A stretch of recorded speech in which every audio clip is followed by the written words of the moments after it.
تو کچھ لوگ ایسے ہیں جو عقل کا استعمال کرتے ہیں، وہ کہتے ہیں یار قبر میں عذاب کہاں ہوتا ہے، قبر میں عذاب ہوتا ہے تو ہمیں دکھائی کیوں نہیں دیتا۔ ایک بہت بنا تھا، اپنے آپ کو عقل مند سمجھ رہا تھا، سننے میں آیا تھا، اب بہت کافی وقت ہو گیا ہے، کہ وہ ایک شخص نے جب جیسے ہی کوئی انسان ختم ہوا نا تو اس نے جا کے پہلے سے قبر کے اندر CC کیمرہ لگا دیا، یہ میں نے سنا تھا بہت پہلے۔ تو اس نے سوچا کہ یار ہم دیکھیں گے کہ قبر کے اندر ہوتا کیا ہے۔ یہ مسلمان بتاتے ہیں نا کہ قبر میں عذاب ہوتا ہے، ٹھگائی بھی ہوتی ہے، نیک بندے کے لیے راحت بھی ہوتی ہے، اور قبر میں فرشتے آتے ہیں، منکر نکیر آتے ہیں، آواز بادلوں کی کڑک جیسی ہوتی ہے، دنیا والے سن لیں تو کانوں کے پردے پھٹ جائیں، یہ لوگ بتاتے ہیں۔ تو ہم دیکھیں گے کہ قبر میں آخر ہوتا کیا ہے، آج تو ہم دیکھ کے ہی رہیں گے۔ ہم بہت سن چکے، کیونکہ یہ لوگ اپنے آپ کو بڑا ہوشیار سمجھتے ہیں، کہتے ہیں یار ہمارے سمجھ میں نہیں آ رہا، ہم کیسے مان لیں، تم جو کہتے ہو ہم کیسے مان لیں۔ اور مسلمان یہ کہہ رہا ہوتا ہے کہ بھائی ہمارے نبی نے کہا ہے ہم اس لیے مان رہے ہیں، ہمارے قرآن نے کہا ہے ہم اس وجہ سے اس بات کو مانیں گے۔ تو وہ بڑا ہوشیار اپنے آپ کو سمجھ رہا تھا، اس نے جا کے لگایا CC کیمرہ قبر کے اندر، اور لوگ ہٹے۔ تو حدیث پاک میں آتا ہے کہ جیسے ہی تھوڑی دور لوگ ہٹتے ہیں، 40 قدم لوگ مردے کو دفن کرنے کے بعد ہٹتے ہیں، تو فوراً ان کے پاس قبر میں 2 فرشتے آتے ہیں، اور ان کی آواز بادلوں کی کڑک جیسی ہوتی ہے، دنیا والے سن لیں تو کانوں کے پردے پھٹ جائیں۔ یہ ہمیں کس نے بتایا؟ ہم CC کیمرہ لگانے والی بات نہیں بتا رہے ہیں، ہم یہ بتا رہے ہیں کہ ہمارے نبی نے بتایا، ہم اس لیے مانتے ہیں۔ بھائی ہم نے رب کو کہاں دیکھا ہے؟ اللہ کو کس نے دیکھا؟ کسی نے اللہ کو دیکھا ہے؟ لیکن ہم کیسے مانتے ہیں؟ کیونکہ یہ ہمارے نبی صلی اللہ علیہ وسلم نے ہم کو بتایا۔ ہم نے جنت بھی نہیں دیکھی، ہمیں بتایا نبی نے، ہم اس لیے مانتے ہیں۔ دیکھو حضور صلی اللہ علیہ وسلم جب معراج پر گئے نا، تو وہاں سے جب آئے دنیا کے اندر تشریف لائے، تو آپ نے ابو جہل سے فرمایا کہ اے ابو جہل میں راتوں رات آسمانوں پر گیا، میں نے جنت دیکھی، دوزخ دیکھی، رب کا دیدار کیا۔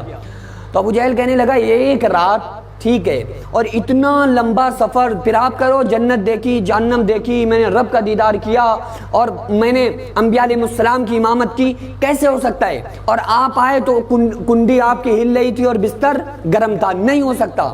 تو ابو جہل اپنی عقل لگانے لگا نا کہ یار اتنا لمبا سفر کوئی انسان کیسے کر سکتا ہے۔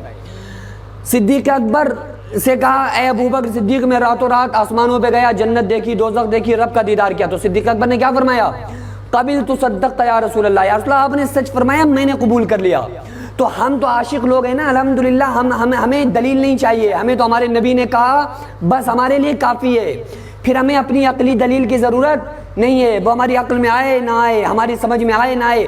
اور معجزہ کسے کہتے ہیں؟ معجزہ تو اسی کو کہتے ہیں نا کہ عقل عاجز آ جائے معجزہ ہے۔ ہمارے بات سمجھ میں نہیں آ رہی نا، تو وہی تو حضور کا معجزہ ہے۔ تو ہمیں ان چیزوں کی ضرورت نہیں ہے کہ وہ ہم اپنی آنکھ سے دیکھیں گے۔ اور آپ جو لوگ آپ یہ دیکھیں نا، جو لوگ یہ کہتے ہیں نا کہ قبر میں کچھ نہیں ہوتا ہے، تو وہ جب مریں گے نا تو انہیں پتہ چلے گا کہ یار کیا ہوتا ہے کیا نہیں ہوتا ہے، لیکن پھر وہ کسی کو بتانے کے لائق نہیں رہیں گے۔ تو وہ ہوشیار بن رہا تھا، اس نے لگایا CC کیمرہ قبر کے اندر اور اپنے گھر بیٹھ گیا، LED وہ سسٹم پورا لے کے کہ دیکھیں گے کیسے آتے ہیں فرشتے اور کیسے ہوتے ہیں سوال جواب۔ تو سنا ہی تھا میں نے کہیں پڑھا نہیں، اور بہت یہ خبر بہت زیادہ چلی تھی۔ تو جیسے ہی ایک دم وہ بیٹھا گھر پہ آ کے اس نے سسٹم کھولا، اور ایک دم ایک دھماکہ ہوا، اور اس کے روم سمیت، کیمرے سمیت، سسٹم سمیت سب ختم ہو گیا، سب بھسم ہو گیا۔ تو پھر گویا کہ اب اسے ریئل میں دکھے گا، وہ دیکھنا چاہ رہا تھا کیمرے میں، لیکن اب اسے کیمرے میں تو نہیں، لیکن اب پریکٹیکل کے طور پہ اسے دکھایا جائے گا کہ دیکھ بھائی تو دیکھنا چاہتا تھا نا، لے دیکھ، موت بھی دیکھ لے اور منکر نکیر کو بھی اب تو دیکھ لے۔ تو بھائی ہم وہ لوگ ہیں کہ ہم اپنے نبی کی بات پر ایمان لاتے ہیں، قرآن نے جو کہا ہے اس پر ایمان لاتے ہیں۔ ہمیں حضور نے جو کوئی بات بتا دی تو خدا کی قسم ہماری سمجھ میں آئے یا بالکل نہ آئے، لب حضور سے نکلی ہوئی جو بات نہ ہو، زمانہ لاکھ کہے معتبر نہیں ہوتی۔ الذین یؤمنون بالغیب، ایمان والے وہ ہیں جو غیب کی باتوں پہ ایمان لاتے ہیں۔ تو ہمیں تو حضور کو دیکھنا ہے نا صلی اللہ علیہ وسلم، ہمیں قرآن دیکھنا ہے، قرآن کیا کہہ رہا ہے، ہمیں نہیں دیکھنا ہے کہ یار ہمارے سمجھ میں آ رہا ہے کہ نہیں آ رہا ہے۔